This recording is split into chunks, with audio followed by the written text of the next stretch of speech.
Live VNS top 10 headlines के प्रायोजक हैं। 10th 12th फेल व कंपार्ट स्टूडेंट बचाएं अपना साल थ्रू NIOS। संपर्क करें सनब्राइट एकेडमी सीगरा व पांडेपुर वाराणसी।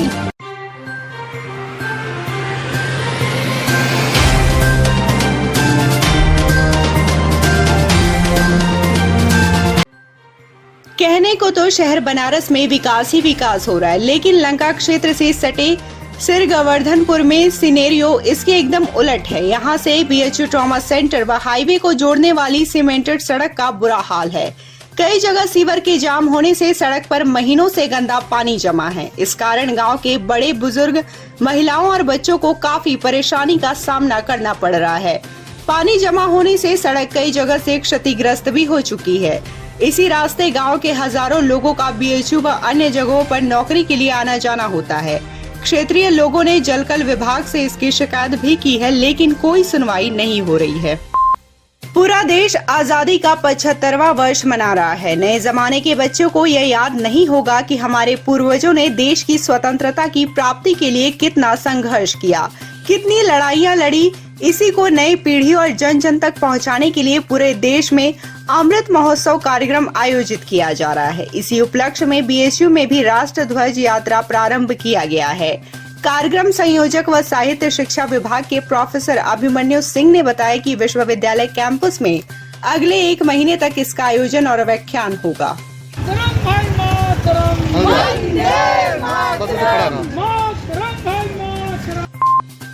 वाराणसी में पर्यटन विभाग द्वारा 17 से 19 नवंबर तक हॉट एयर बैलून फेस्टिवल का आयोजन सफलतापूर्वक किया गया।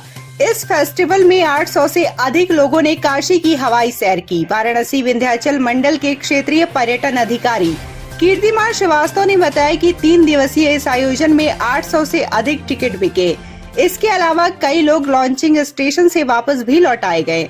उन्होंने बताया कि 18 और 19 तारीख को हॉट एयर बलून फेस्टिवल के दौरान शाम की ड्राइव के लिए टिकट पल भर में सेल हो गए थे। देव दीपावली जैसे पर्व पर लोगों ने गंगा के तट पर उड़कर इसका आनंद लिया। बनारस के रामनगर औद्योगिक एसोसिएशन के शुक्रवार के कार्यक्रम में फेमस गायिका पद्मश्री अनुराधा पौडवाल ने शिरकत की। यहाँ उन्होंने अमृत महोत्सव अभियान के अंतर्गत आयोजित अमृता देवी स्मृति प्रकृति पूजन एवं पौधारोपण कार्यक्रम की अध्यक्षता कर पौधरोपण किया और इसी के साथ कार्यक्रम की शुरुआत हुई। इस अवसर पर अनुराधा पौडवाल ने कहा कि मैंने भी पर्यावरण को संरक्षित करने के लिए बहुत काम किया है। गांव को गोद लेकर लाखों वृक्ष लगवाने का कार्य किया है। उपस्थित सभी उद्यमी बंधुओं से कहना चाहूंगी कि आप सभी लोग अपने अपने जीवन में कम से कम 50,000 पौधों को लगाने का कार्य करें, जिससे पर्यावरण सुरक्षित हो सके। कांग्रेस की राष्ट्रीय महासचिव प्रियंका गांधी के आह्वान पर प्रदेश भर में चल रहे महंगाई हटाओ भाजपा भगाओ यात्रा के क्रम में शनिवार को वाराणसी के पिंडरा विधानसभा क्षेत्र में 3 कृषि बिल वापसी के निर्णय पर किसान विजय यात्रा निकाली गई और किसानों के संघर्ष को सलाम किया गया। पहाड़ी शिवजी के मंदिर से शुरू यात्रा पतिराजपुर, हिरामनपुर, गजोखर होते हुए खालिसपुर देवी मंदिर पर पहुंचकर नुक्कड़ सभा में तब्दील हो गई। कार्यक्रम में मुख्य रूप से पूर्व मंत्री अजय राय उपस्थित रहे। इस दौरान अजय राय ने कहा कि किसानों ने तानाशाह को झुका दिया।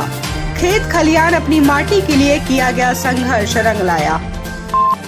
चंदौली जिले में खबर से सनसनी फैल गई। मुगलसराय कोतवाली के हरिशंकरपुर गांव में शुक्रवार की देर रात हरदयाल सिंह का शव मकान की पार्किंग में रस्सी के सहारे लटकता मिला। इससे परिजनों में गम का पहाड़ टूट पड़ा। मृतक की 1 माह पहले ही शादी हुई थी। परिवार वालों ने ससुराल पक्ष पर युवक के उत्पीड़न का आरोप लगाया है। शव को पोस्टमार्टम के लिए भेजने के बाद पुलिस मामले की छानबीन में जुट गई है। यह भी आरोप है कि हरदयाल की पत्नी उससे उम्र में 10 साल बड़ी थी और दिमागी रूप से भी कमजोर थी। शादी के दौरान उसके घर वालों ने यह बात छिपाई थी। शादी के बाद लड़की जब ससुराल आई तो लड़के व अन्य लोगों को इसका पता चला। तभी से दोनों परिवारों के बीच अनबन शुरू हो गई थी। लड़की के घर वाले हरदयाल को दहेज लेने के नाम पर प्रताड़ित कर रहे थे।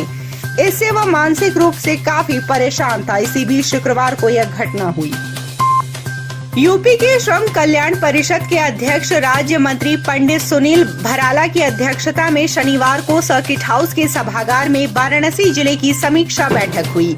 इस दौरान सहायक श्रम आयुक्त ने बैठक में उपस्थित सभी अधिकारियों को श्रम कल्याण परिषद द्वारा संचालित योजनाओं से श्रमिकों को लाभान्वित करने का निर्देश दिया।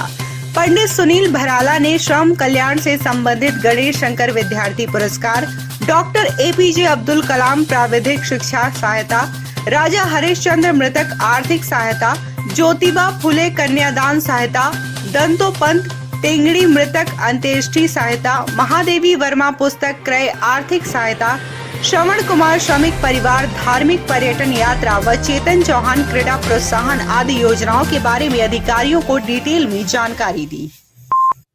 अपने जिले के लिए एक और गुड न्यूज है। केंद्रीय शहरी एवं आवास विकास मंत्रालय के देश के 150 गंगा टाउन शहरों में कराए गए स्वच्छ सर्वेक्षण 2021 में वाराणसी को प्रथम स्थान प्राप्त हुआ है। नई दिल्ली विज्ञान भवन में आयोजित भव्य कार्यक्रम में इसकी विधिवत घोषणा की गई। इस उपलब्धि पर राष्ट्रपति रामनाथ कोविंद ने प्रदेश के नगर विकास मंत्री आशुतोष टंडन, महापौर मृदुला जायसवाल व नगर आयुक्त प्रणय सिंह को प्रशस्ति पत्र और ट्रॉफी देकर सम्मानित किया। गंगा टाउन के लिए हुए सर्वेक्षण में मुख्य रूप से घाटों के पास व नदी के किनारे कहीं भी खुले स्थानों पर कूड़ा न गिरा हो, घाट किनारे और घाटों पर कचरा इकट्ठा न हो, नदी में कहीं भी कचरा तैरता हुआ न हो। इसके साथ ही घाटों और नदियों के आसपास प्लास्टिक, पॉलीथीन, पॉलीबैग का उपयोग न किया गया हो। इन सभी बिंदुओं पर नगर निगम वाराणसी द्वारा उत्कृष्ट कार्य किया गया है।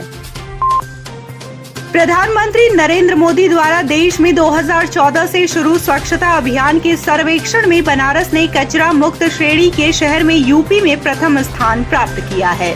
इस उपलब्धि पर नई दिल्ली के विज्ञान भवन में राष्ट्रपति रामनाथ कोविंद ने मेयर मृदुला जायसवाल को सम्मानित किया। इस दौरान पूर्व नगर आयुक्त गौरांग राठी और मौजूदा नगर आयुक्त प्रणय सिंह भी मौजूद रहे। इस समारोह में मुख्य नगर स्वास्थ्य अधिकारी NP सिंह और अधिशासी अभियंता अजय कुमार भी उपस्थित रहे। स्वच्छता सर्वेक्षण 2021 में बेहतरीन प्रदर्शन के आधार पर 2 श्रेणियों में बनारस को प्रदेश में यह सम्मान मिला है। वहीं इससे पहले गार्बेज फ्री सिटी और सफाई मित्र चैलेंज की श्रेणी में बनारस को राष्ट्रपति अवार्ड के लिए चुना गया था। प्रधानमंत्री नरेंद्र मोदी का संभावित वाराणसी दौरा आगामी 13 दिसंबर को होना है। वह अपने इस दौरे पर कई सारी परियोजनाओं का शिलान्यास और लोकार्पण करेंगे। सबसे महत्वपूर्ण मोहनसराय से कैंट 6 लेन का शिलान्यास माना जा रहा है। यह परियोजना 400 करोड़ के बजट से तैयार होगी। जिलाधिकारी ने पुष्टि करते हुए बताया कि प्रधानमंत्री मोहनसराय से कैंट 6 लेन की यह सौगात दिसंबर के दौरे पर देंगे। डीएम ने बताया कि वाराणसी प्रयागराज मार्ग से मोहनसराय से रोहनिया होते हुए छोटे बड़े वाहन भारी संख्या में शहर में प्रवेश करते हैं। इसी मार्ग से लोग अन्य जिलों में भी आते जाते हैं। पिछले 2 दशक में कैंट से मोहनसराय मार्ग पर सैकड़ों कॉलोनियां आबाद होने के साथ व्यावसायिक दुकानें और अपार्टमेंट भी बन गए हैं। ऐसे में सड़कें कंजेस्टेड हो गई हैं। इसी को देखते हुए पीएम का यह प्रयास है।